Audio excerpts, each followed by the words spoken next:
I froze when she called SWAT on my pregnant sister. She claimed it was her spot. The body cam proved it was harassment. The judge didn't just see he exposed her, and that wasn't even the worst part. The first flash of red seeped through my blinds before sunrise staining the walls a color the morning never should. I thought at first it was some teenager's taillights catching the wrong angle. Then came the pounding 3 knocks heavy enough to startle Naomi from the kitchen chair. She was cradling her tea with both hands, belly-rounded sweatshirt loose. Steam curled around her face, but her grip trembled. "What is that?" she whispered. I stood already knowing. The boots on the porch told me more than the lights did. That thud has a rhythm it's practiced. When I opened the door, 2 officers filled the frame. Their jackets bore the sharp block letters of authority. No sirens, no rush, just the suffocating certainty that whatever they were here for would end with paperwork. "Sir, one said we've had a report of a disturbance and a vehicle improperly parked." Behind them at the curb stood Colleen Durrett. Clipboard hugged to her chest like it granted jurisdiction. She didn't wave, didn't even glance up, just flipped a page and poised her pen. "That car," the taller officer said, pointing toward the curb. "Whose is it?" Naomi stepped up beside me, clutching the doorframe with one hand, her other pressing against her stomach. "It's mine," she said softly. "I'm his sister. I'm staying here until my doctor clears me." The officer's eyes flicked from her belly to Colleen. He didn't say anything, but in that pause I felt the whole truth. He wasn't sure why he was here either. "There aren't reserved spots on this street," I said. "Check the bylaws if you want." The shorter officer shifted. "We just need to verify everything's okay." "Everything was," I answered, until this little parade arrived. Naomi's breath was shaky. Her mug of tea still sat on the counter behind us, cooling fast. She didn't deserve this pulled into a scene because her car touched the curb. The taller officer scribbled on a pad, then gave a neutral nod. "We'll note it." That was it. No tickets, no arrests. Just a record exactly what Colleen wanted. Proof of a disturbance to add to her file. As the SUV rolled away, Colleen finally took a step closer. The morning air smelled of damp earth and exhaust. She stopped at the crack in the sidewalk I'd replaced last summer, heels clicking. "Mr. Marks," she said, her tone-polished steel guest vehicles require prior approval. "Your occupant isn't listed." "She's not a guest," I said. "She's co-owner of the deed." Colleen's smile tightened the kind that hides satisfaction inside civility. "Rules are rules," she said. "You'll see the follow-up." Naomi lowered her head shoulders tight. I could hear her breathing, steadying herself the way the doctor had taught her. When Colleen finally walked away, the neighborhood exhaled, too. Blinds shifted shut. Sprinklers resumed their chatter. I stayed at the door a moment longer. In the garage above my workbench, the old parking permit still hung where my father had nailed it years ago. The edges were yellowed, the laminate curling, but it carried his pencil mark of our house number. Proof. Dad had believed in proof. We tried to salvage the day. I fried eggs, overcooked them. Naomi sat in the chair by the front window, sunlight across her lap, one hand absently circling her stomach. But each time a car slowed on the street, her eyes darted. Mine did too. By evening, when the heat had settled and charcoal smoke drifted from a neighbor's grill, we found it paper-taped squarely to our door. The corners were sharp-pressed flat by someone who cared about neatness. Notice of violation. It read bold across the top. Unauthorized occupant. Security risk. The words sat there like a charge. Section numbers lined the margin. Naomi's hand froze on the frame. I peeled the notice away, slowly, careful not to rip it. "We'll answer," I said, though my voice felt thin. How she asked. With proof, I said. The blinds across the street trembled. Colleen's window glowed faint in the dusk, and in the garage the old permit caught a slant of dying light shining for a heartbeat like it remembered exactly what it was meant to defend. Rules are rules. Colleen said it at the mailbox like she was reciting scripture. The metal door clanged shut under her palm and she pivoted to me with that bright, hollow smile. She might as well have been wearing a sheriff's star, only hers was laminated bylaws. I had walked down intending to collect a water bill and maybe nod to a neighbor or two. Instead, the air around the row of mailboxes felt like church right after a scandal, everyone pretending to read flyers, no one meeting anyone's eyes. The first hint came that morning in my inbox. Subject: community safety reminder. It was sent to all residents. The text never named Naomi, but the lines might as well have been tattooed. Please remain vigilant regarding unregistered occupants. Elevated risk behaviors may present as unpredictable mood swings or agitated pacing. Agitated pacing. I remembered Naomi that morning sitting still, eyes on the chipped mug of tea she hadn't touched since dawn. The steam had vanished hours ago. When I reached the mailboxes, 2 neighbors closed theirs quickly and walked off without a word. The envelopes in their hands looked flimsy excuses to escape. Their sneakers scuffed the sidewalk faster than usual. Colleen stayed, of course. "Mr. Marks," she said, tilting her clipboard as if it might catch the sun just so. "You've had time to file an occupancy update, haven't you?" "She's family," I said. "Not a tenant, not a guest." Her lips pursed. Section 4.2 doesn't distinguish between sentiment and fact. Extended stays require documentation. And certainly she tapped her pen not in violation of parking use.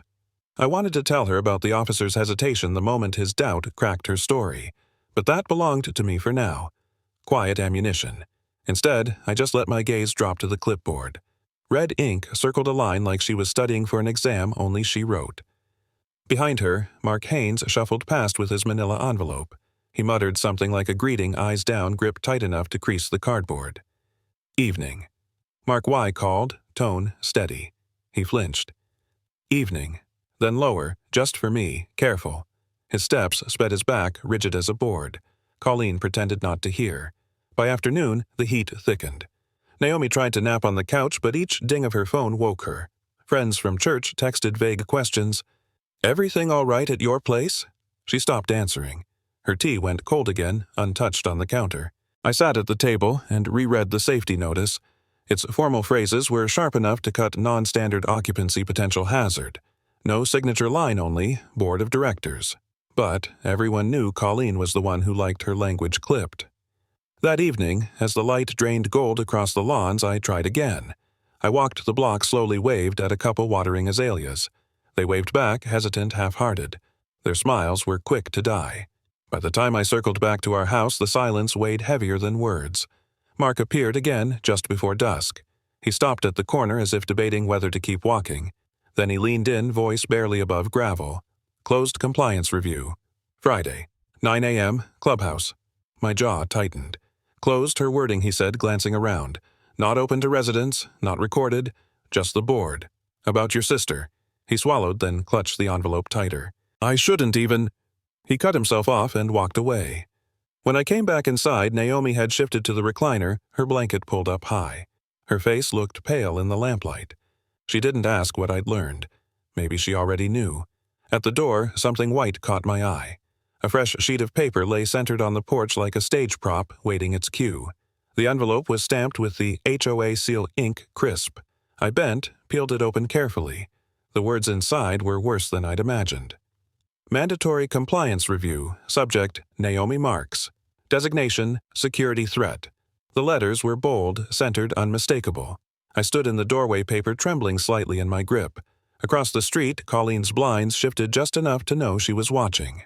The diner's air conditioner hummed against the July heat, a low, steady drone that never quite won. Grease clung to the air bacon that had been on the griddle too long. My coffee sat cooling in front of me, a pale ring forming at the bottom of the chipped mug.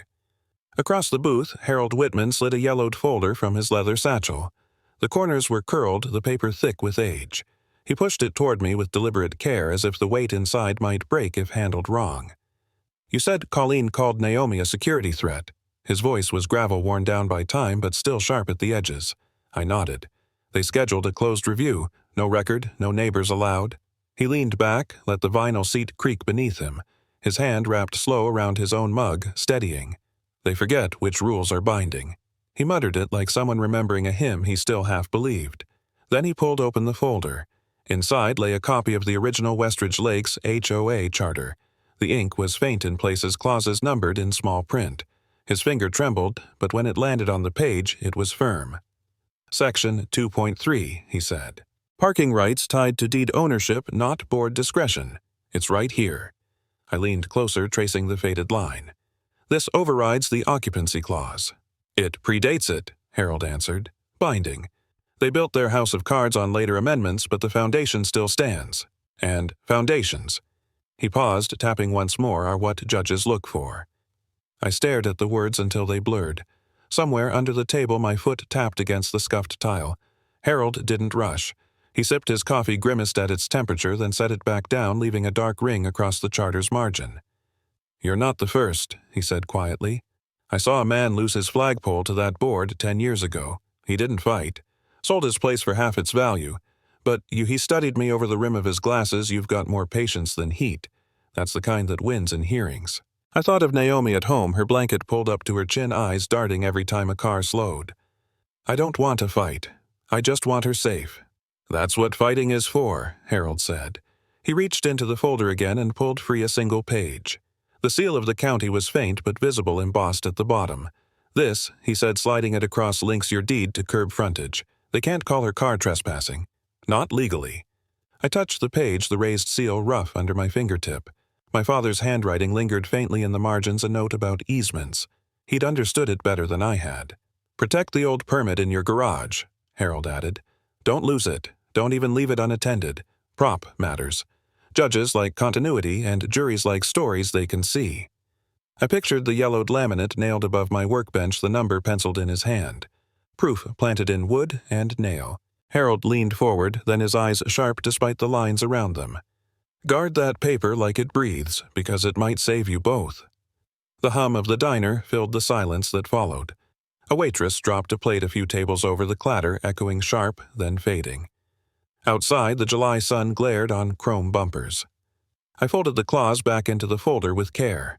My coffee had gone cold, untouched. But something else warmed me, a thread of possibility I hadn't felt since the lights flashed across my blinds that morning in spring. By late summer, the garage held heat like a kiln. The concrete floor radiated up through my shoes, and the air hung heavy with gasoline and cut pine. I'd been sorting a crate of old tools, trying not to think about Friday, when the HOA would shut a door between me and the room where my sister's name was discussed like a problem. I heard voices on the driveway, first heels on, aggregate a clipped tone, made confident by paper. Colleen DeRay didn't knock. She swept past the threshold as if the doorway were decorative, 2 board members in tow. Janice with the narrow eyes and a legal pad, and a man I'd only ever seen at budget meetings already tucking his shirt tighter as if that could make him official.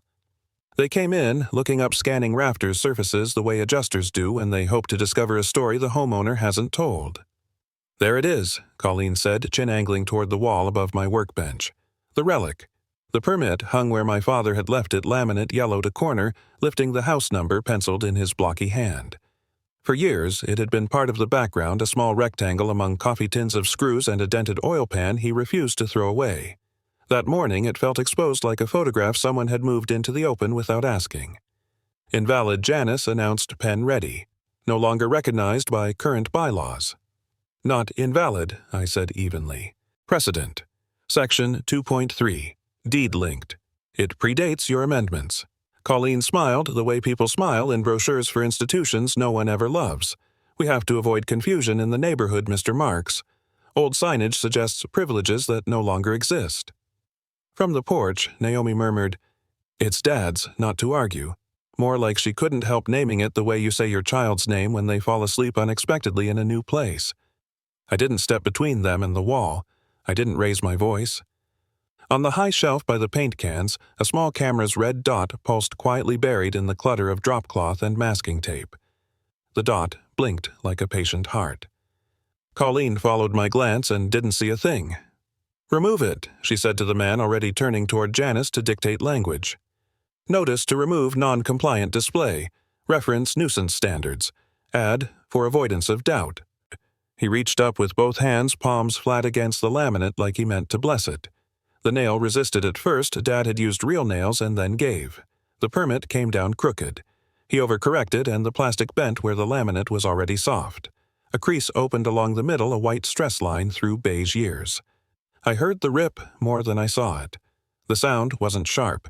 It was tired, the sound of a page giving up its spine. Naomi's hand flew to her belly. She stayed on the porch, one step from the threshold, as if the line between sunlight and the garage's heat mattered more now than it ever had before.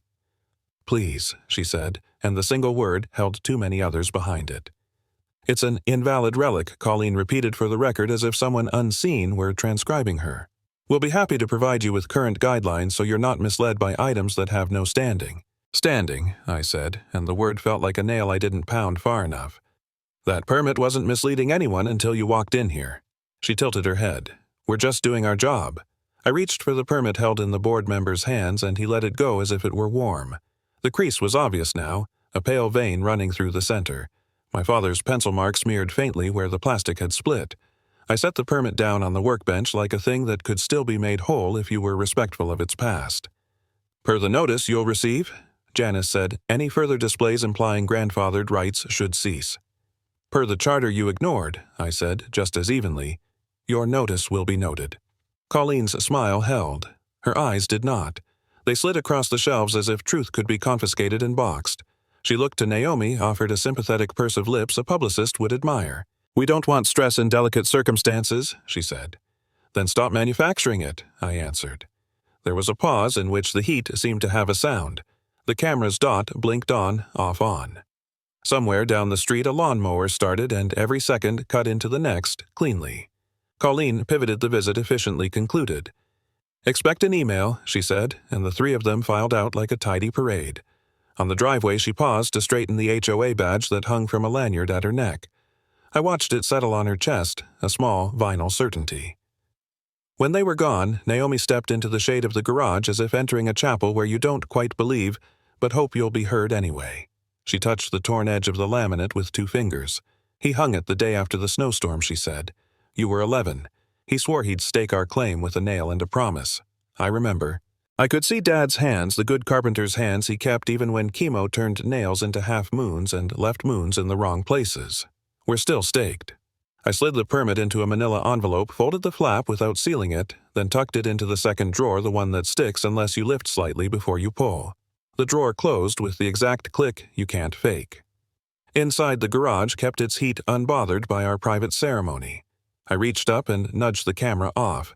The red light faded and left a small phantom afterimage behind my eyelids. An hour later, when the sun was low and everything outside turned the color of a soft bruise, my phone buzzed. The subject line filled the screen in bold, subject community. Update hostile. Homeowner disruptions. The body began in that cheerful tone bureaucrats use when they're about to do something unkind. We value safety and harmony. Recently, certain individuals have chosen antagonistic stances. There were no names. There didn't need to be. A line farther down mentioned refusal to comply, aggressive recording, and inappropriate retention of signage. I read it twice, and each time the word hostile wrestled with the memory of my hands not moving when I wanted them to. I could almost hear Colleen dictating it, punctuating harmony with a dot of red ink. From the couch, Naomi asked, "Is it about me?" "It's about us," I said, in a way that tries to be only you. Outside, a neighbor walked by with a stroller and didn't look over. The garage smelled like gasoline again, sweeter now that the air had cooled. I stood at the workbench where the permit had hung for years and felt the missing rectangle like a shape my eyes refused to stop filling. I tapped the manila envelope lightly with 2 fingers, like knocking on a door you already know opens. The update pinged again, forwarded little chimes rippling down the block, each house getting its notice of who we were supposed to be. The clubhouse smelled of stale coffee and damp carpet. Fluorescent lights buzzed overhead, blinds shut tight. A folding table turned courtroom bench held Colleen at the center, Pearl's gleaming gavel resting by her hand. A sign on the glass door read, "Executive Session, residents not admitted. No witnesses." Mark sat 2 chairs down, a manila envelope trapped beneath his notepad. His fingers kept touching its corner, leaving faint smudges. "Let the record show," Colleen began, "we've convened a compliance review regarding Unit 18 and the presence of an unregistered occupant exhibiting risk factors." She didn't look at me. She read to the blinds. Risk factors? Naomi had been at home, ankles swollen, sipping tea. My jaw clenched, then eased. Colleen read the charges: unauthorized occupancy obstruction, hostile behavior. The gavel tapped once for punctuation. Section 2.3 links curb frontage to the deed, I said. Out of order, Janice cut in her pen already moving. "You swore to uphold that charter," I answered. Colleen smiled at the ceiling. "Mr. Marks, you'll have your turn." "Cliff," she added. "We also received reports of aggressive recording in a common area. The garage is part of my house," I said flatly. "Noted," Janice murmured, already forgetting. When my turn came, I slid copies of the clause forward, each stamped with the county seal. "This predates your amendments. Naomi is co-owner. She is not a guest, not a threat." Colleen turned the page sideways as if checking for forgery. Your interpretation is creative. The board has authority to reconcile conflicting rules to protect safety. Safety from parked cars? I kept my voice level. Mark's jaw twitched. He didn't look up. Colleen folded her hands. We'll vote. 1. Suspend parking privileges for the occupant. 2. Levy fines. 3. Directive to cease hostile behavior. Define hostile, I said. Ignored. The plastic gavel cracked. All in favor. Hands rose. Janice, the budget man, another, who never spoke. Mark hesitated, lifted his hand halfway, then lowered it. Motion carries, Colleen announced. She had written the outcome before the vote. Naomi's 8 months pregnant, I said. We make decisions on policy, she replied, meaning we decide what's real. Chairs scraped. The blinds rattled in the AC's sigh. My clause copies looked pathetic, a raised seal pressed onto paper no one intended to see. As they filed out, Mark lingered. His hand pressed flat against the manila envelope before he slipped it into his case. Then he rose, eyes down. Outside, the taped notice flapped once in the wind. The sky was bright, sidewalks damp from sprinklers. No neighbor met my eyes. A scooter lay abandoned in a driveway ribbon, trembling in the breeze. When I reached home, the welcome mat was crooked.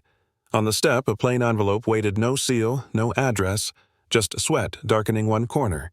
Inside, a single line, Friday. After dark, read privately. Beneath it, Mark's number. I stood on the porch with the envelope in my hand, hearing the word suspension echo inside my walls. Naomi shifted on the couch blanket, folding and unfolding as if restless. Far down the block, a mailbox door slammed shut with finality. Inside, the plain envelope was a stapled transcript and a sticky note with a scribbled time code. No letterhead, just the raw format dispatchers use timestamps stacked like vertebrae, every line a bone. Halfway down the second page, 06-43-12, a sentence broke the room open. Caller states female on lawn, possibly armed. Colleen's name sat 3 lines above in the origin field, neat as if a typist had dusted it. The words possibly armed looked like they had been planted there by someone who knew which seeds grow fastest. I didn't sit. I read standing at the kitchen counter under the single bulb we keep over the sink at night. The laminate was cool against my palms. Outside, frost had silvered the hedges. The street lamp threw a yellow cone over Naomi's car, which hadn't moved all day. Naomi eased into the doorway blanket around her shoulders. What's in it? Her call, I said. The one that brought the officers. She reached for the paper and stopped halfway, hand hovering like it had found a hot stove. I read the line aloud. The word possibly was smaller than it felt. Naomi didn't cry. She pressed the blanket tighter until the knit left shallow patterns on her fingers. If they could send them, once she said, voice small and even, what stops them again? For a moment I heard only the refrigerator's slow thrum and the tiny tick from the heater vent. Then I set the transcript flat and pulled open the second drawer of the workbench, the sticky one, and took out the manila envelope with Dad's permit inside. The crease from the board member's hands had whitened the middle like a healed scar. I snapped 2 photos on my phone front, then back where his pencil number still smudged, and set the envelope down with care. Minnie Cliff. In my email drafts, a blank subject line blinked like a cursor could be a kind of courage. The rest came like work does when your hands already know the task. From the county's public portal, I downloaded the stub of the body cam footage, 30 seconds, that included the officer's glance and the question that didn't belong in a clean operation. Is this the right house? I matched the transcript timestamp to the frame.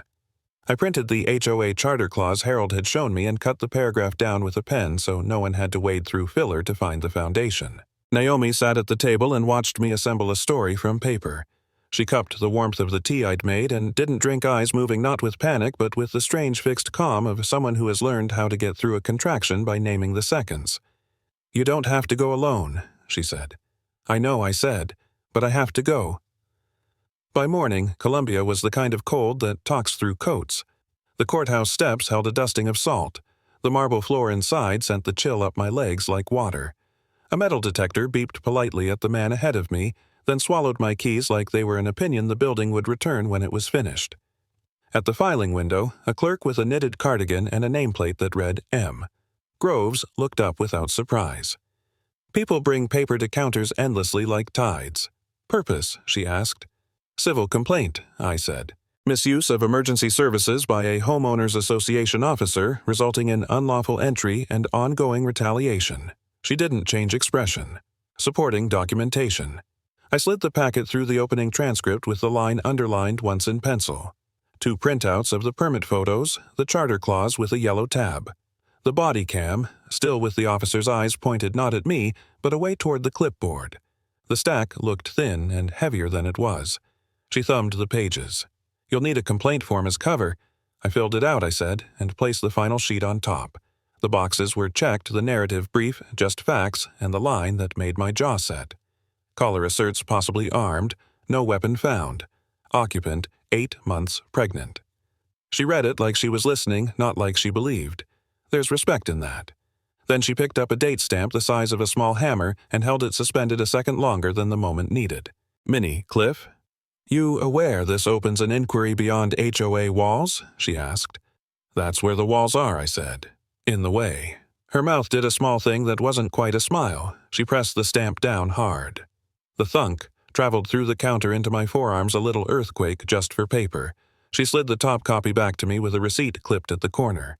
A red light blinked on the microphone mounted above her head, and somewhere over our shoulders a chime sounded a single, crisp beep. "That records outgoing notices," she said. "Complainant and named parties receive distribution. Watch your email." Outside, the cold felt cleaner, like the air had been ironed. I stood at the bottom of the courthouse steps, with the stamped copy in my hand, and breathed in the ache that comes after doing the thing you'd been turning over at night while the house slept. Home again, Naomi met me at the door before I knocked. I held up the receipt like a passport. "It's filed," I said. She pressed her forehead to my chest the way we did as kids when thunderstorms pulled the wires tight between houses. "I can breathe," she said, and the sound of it made the kitchen feel larger. We ate in the quiet toast. I hardly tasted her tea, finally warm. I scanned the stamped form and sent a clean copy to a secure folder I labeled in the plainest words I could, "Naomi Truth, 2021. Then I opened a new email and attached the packet to the municipal address the clerk had highlighted. In the subject line, I wrote, "Complaint marks vs. Westridge, HOA, service abuse." The send button was not dramatic. It just clicked and folded the message into the invisible tubes we trust. Somewhere in those tubes, a clerk's system made a list of recipients and sent what it sends. My phone buzzed before dusk. City intake notice of inquiry issued. The email body was machine flat, but at the bottom was the line that made the room tilt: distribution complainant, Office of Municipal Oversight, Westridge Lakes, HOA Board at westridgelakes.org. Durrett, Colleen, President. Cliffhanger. The HOA address was the same one that had sent community safety reminder. Now it carried a different subject line. Notice of inquiry, Durrett, HOA. I watched the dot slide along the screen as the message traveled imagined blinds, lifting across the street a pearl necklace catching lamplight and a clipboard held a little too tight.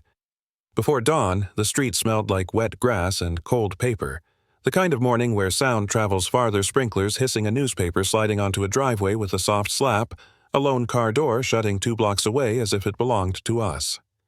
Harold showed up in a denim jacket older than some trees in this neighborhood. He carried a frame under his arm, the way a man carries a photograph he took when he still believed in film. This time, he said without hello, "The neighborhood has to see it." We went to the garage. The concrete still held last afternoon's heat in thin layers. He set the frame on the workbench and peeled back the brown paper. The old permit lay inside on clean backing. The crease smoothed the edges, squared under a line of careful archival tape. My father's penciled house number looked darker, as if the years had decided to gather themselves. Harold's hands were steady. "I trimmed just the plastic edge," he said, "not the truth." He placed 2 tabs of clear mounting tape on the back, aligned the frame with the faint dust square where the permit had hung for a decade, and pressed. The click of contact wood to tape to wall was so small it felt ceremonial. I didn't realize I'd been holding my breath until it left me. "He'd have liked the frame," I said. "He'd have liked you standing up," Harold answered, stepping back, head tilted to check level. The frame sat true. "Now, make it loud without shouting." The printer on my office desk clicked awake like a dog lifting its head at a footstep. I had spent half the night building a single page that could be skimmed at a mailbox, a photo of the framed permit at the top, the QR code below, and beneath that, a clean line. Bodycam clip, Westridge entry, 0643, Public Archive. No opinions. 3 sentences of context. The kind of page even a skeptic can hold without feeling seduced. Toner smell filled the small room, warm plastic and a hint of something metallic. I stacked the first 20 prints and slid them into a canvas bag.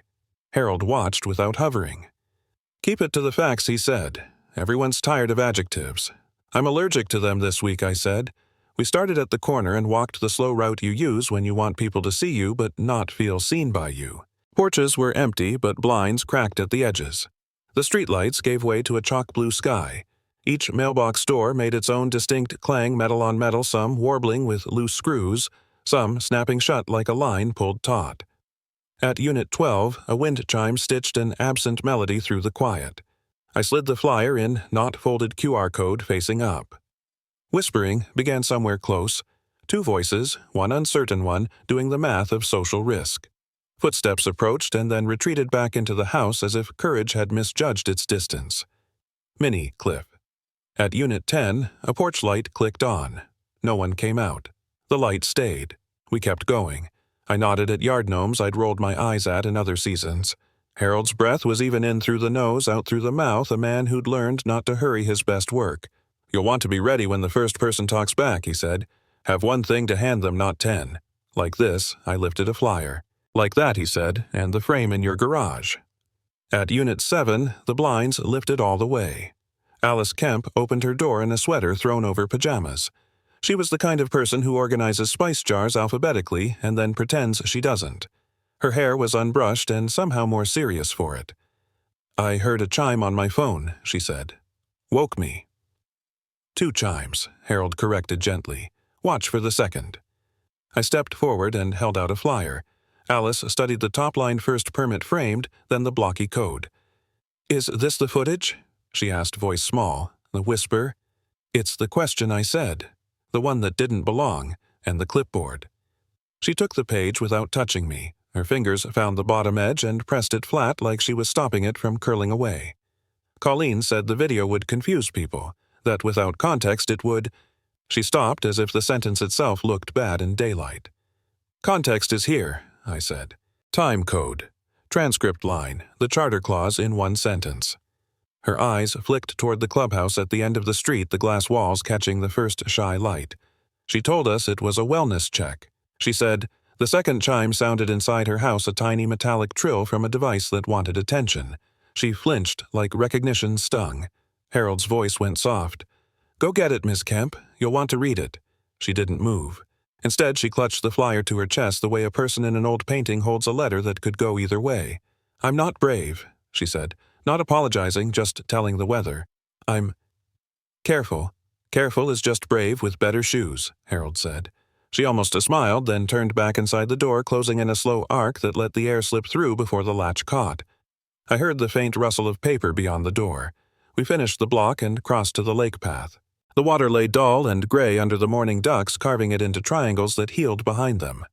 A jogger slowed to look at the flyer in my hand and then kept moving. Not everyone needs to be on the first wave. Naomi had called while we walked and left a message that was 1 word long. Breakfast. It felt like a win, that question. The house smelled like toast when we returned, the good kind where butter meets heat just right. On the way, I tucked a flyer into the clubhouse's exterior bulletin board behind a curled yard sale notice. The glass squeaked when I pushed it closed. Mini Cliff. At the last mailbox, a hand reached from a car window, took the flyer from me, and drove on. The driver didn't wave. The flyer fluttered in the suction of air and then settled on the passenger seat like it had been there all along. We ate in the kitchen, the plate warm in my hands. Harold didn't remove his jacket. He sat forward, elbows on knees, watching the doorway the way old dogs watch. "It won't be loud at first," he said. "It'll be quiet. Then the quiet will change shape." An hour later, the quiet did. My phone chimed again, then gave up and went silent. On the neighborhood group thread, a message appeared from board@westridgelakes.org with the subject Emergency Board Meeting, Attendance Mandatory Owners. The body was short. Matters pertaining to community safety and misinformation. 7 p.m. Clubhouse. Doors open at 6:45. Please bring ID. Recording prohibited. Recording prohibited. It read differently now, next to a QR code that had already traveled more than this email ever would. I walked to the garage before I answered anyone. The frame held. Light from the open door found the old permit and gave it edges again. For the first time since spring, the rectangle on the wall didn't look like something needing defense. It looked like a fact. Harold stood beside me and tapped the frame with one finger light as a metronome. "Stand there when they come," he said. "Let them see what they tried to take down." I nodded. This time I said, borrowing his sentence, "The neighborhood has to see it." The mailbox down the street clanged shut. Somewhere a door opened and then closed as if it had practiced all year for tonight. Through the clubhouse glass I saw them neighbors pressed close on the lawn, the reflection of our street folding into itself. Flyers in their hands, QR code boards lifted like mirrors that swallowed excuses whole. Inside, the fluorescent hum felt louder than any crowd. Colleen sat in the middle of the board table, pearls neat binder thick. She didn't look outside. Naomi stood in the backhand, resting on her belly, the other cradling the framed permit. Harold leaned on his cane at the aisle. Alice Kemp's fingers tapped against her chair, undecided until she caught my eye. "Call to order," Colleen said, gavel, soft against wood. Small sound, smaller than her intent. I clicked the projector. On screen, 06-43-12, stamped white. Caller female, on lawn, possibly armed. The room held still. The footage showed Naomi's sweatshirt, her silence, then the officer's quiet hesitation. Is this the right house? The pause hung heavier than any verdict. I let it rest. Naomi lifted the frame so everyone could see. The permit glinted under fluorescent light, crease still visible, but healed. Outside, someone tapped the glass softly, as if asking, "Are you seeing this too?" Colleen leaned to her mic. Selective. Inflammatory. Taken out of Alice raised a hand. "I move to censure the president for harmful conduct pending municipal review." Her voice steadied on harmful. Silence broke in small pieces, Mark shifting Edwin, clearing his throat. "Second," he said, surprising himself. Janice followed with the look of someone boarding a train just before it leaves. 4 votes. Majority. Colleen's smile collapsed without cracking. She stacked papers by their corners and walked out, spine straight, shoes sharp. No one stopped her. No one clapped. Phones stayed down. Eyes watched. I didn't celebrate. I waited for paperwork. The weeks crawled and repair arrived in plain envelopes. Refund checks slid into mailboxes. The municipal office declared substantiated misuse of emergency reporting. Permanent bar from leadership. Dry words, but they landed. The board passed a transparency charter, meetings, recorded votes, posted, notices, signed. Alice drafted it. Mark cut the jargon. For the first time, minutes read like truth. Spring 2022. The neighborhood gathered under the oak to break ground on a garden. Naomi stood beside me with our newborn tucked against her chest. Neighbors spread seed packets like bright stamps. The air smelled of soil and charcoal. A man I'd only nodded to turned a spade and revealed a worm, and people laughed like it was treasure. Harold shook his head. "That's what a settlement should look like," he said. Later in my garage, I rehung the permit where it had always been. A photocopy lay on the workbench.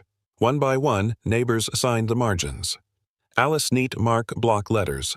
Edwin, careful initials lining up beside the time code, 06-43-12. The crease stayed visible. No one pretended it hadn't hurt. Naomi leaned in the doorway, rocking the baby. Sun caught the frame, and for a moment it glowed like something new.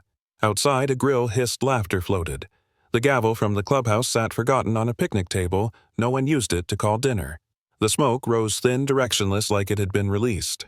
You don't win against people like Colleen. You live through them. And if you're patient, sometimes you live in what comes after a garden under your father's tree, a board that posts its votes, a permit that means more now than it did when it was new. I carried a plate of barbecue back to the porch. Naomi rocked the baby and smiled, not wide, just steady. The neighborhood hummed again, not from fluorescent bulbs, but from voices, kids chasing each other, and the clatter of forks against paper plates. Justice, I thought, is quieter than fear, but it lasts longer. The gate finally rests quiet, and the oak tree shades rows of tomatoes in the new garden. The permit hangs straight in my garage frame, polished where the tear once split us. Justice isn't fireworks. It's neighbors handing out lemonade kids chasing shadows while the bylaws gather dust. We didn't win by shouting, we listened, showed proof, and kept standing until others stood too.